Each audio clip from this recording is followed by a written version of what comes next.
आज इस वीडियो में हम जानने वाले हैं थायराइड कितने प्रकार के होते हैं। और आपने आज तक ये जाना होगा कि माँ से बच्चे में थायराइड हो जाता है, लेकिन क्या आपको पता है कि जिनके बच्चों में थायराइड नहीं है या जिनकी माँ में थायराइड नहीं है, उन्हें भी अचानक से थायराइड हो सकता है। बहुत बड़ी बात बताने वाली हूँ। इससे चाहे तो आप आगे जाकर अपने बच्चों में थायराइड को रोक सकते हैं और चाहे तो कभी किसी को होने से बचा सकते हैं। सबसे पहले जानते हैं थायराइड होता क्या है। थायराइड गर्दन के अंदर स्थित होता है और थायराइड एक तरह की ग्रंथि यानी नलिका होती है जो हार्मोन का निर्माण करती है। यह एक आम दोष है जो पुरुषों के मुकाबले महिलाओं में ज़्यादा देखा जाता है।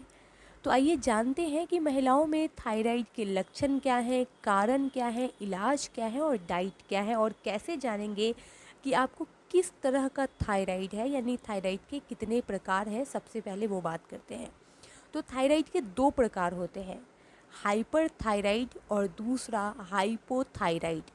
अब नाम बहुत अजीब सा है, तो आप ये सोच रहे होंगे कि बहुत अजीब सा नाम है, कैसे समझूं कि मुझे कौन सा थायराइड है। डॉक्टर ने तो मुझे कहा है कि आपको मोटे होने वाला थायराइड है। तो ऐसे में बहुत कन्फ्यूजन हो जाती है इस बारे में। और किसी को कहा जाता है कि आपको पतले होने वाला थायराइड है। पहला है हाइपर थायराइड। इसमें क्या होता है कि आपका वज़न धीरे धीरे जाकर कम होने लगता है।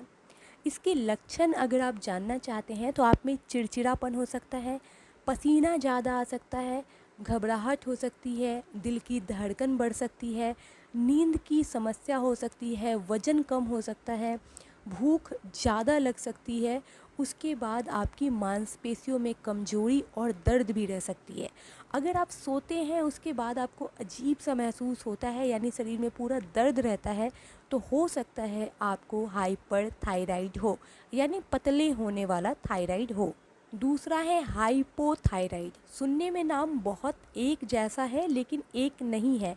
हाइपोथायराइड के जो लक्षण होते हैं, इसमें डिप्रेशन होना, पसीना कम आना, धड़कन की गति का धीमा होना, बालों का ज़्यादा झड़ना, थकान का हमेशा महसूस होना, जॉइंट पेन और मांसपेशियों का अकड़न, आँखों और चेहरों पर सूजन, ब्लड में कोलेस्ट्रॉल बढ़ना, कब्ज, पीरियड्स की अनियमितता, याददाश्त कमज़ोर और मोटापा आना, ये सब हाइपोथायराइड के लक्षण हैं।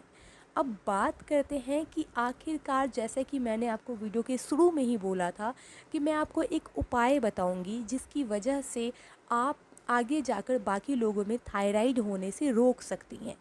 तो ध्यान दीजिए कि होता क्या है कि अगर कोई भी इंसान अपने अंदर किसी बात को दबा के रखता है और उसे बोल नहीं पाता, चाहे घर में किसी भी कारण से बहुत परेशानी में है या चाहे किसी भी कारण से घुट घुट के अगर वो रह रहा है, या उसके ऊपर बहुत परेशानी है, जिम्मेदारी है, टेंशन है, तो इसकी वजह से थायराइड अपने आप उसे हो जाता है।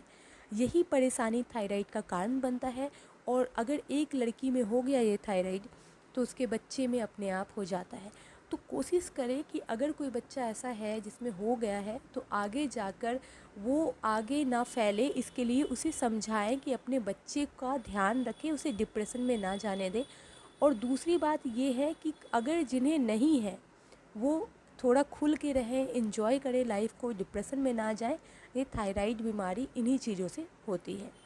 उम्मीद करती हूँ आपको ये वीडियो पसंद आई होगी और उन तक ज़रूर शेयर करें जिन्हें थायराइड है।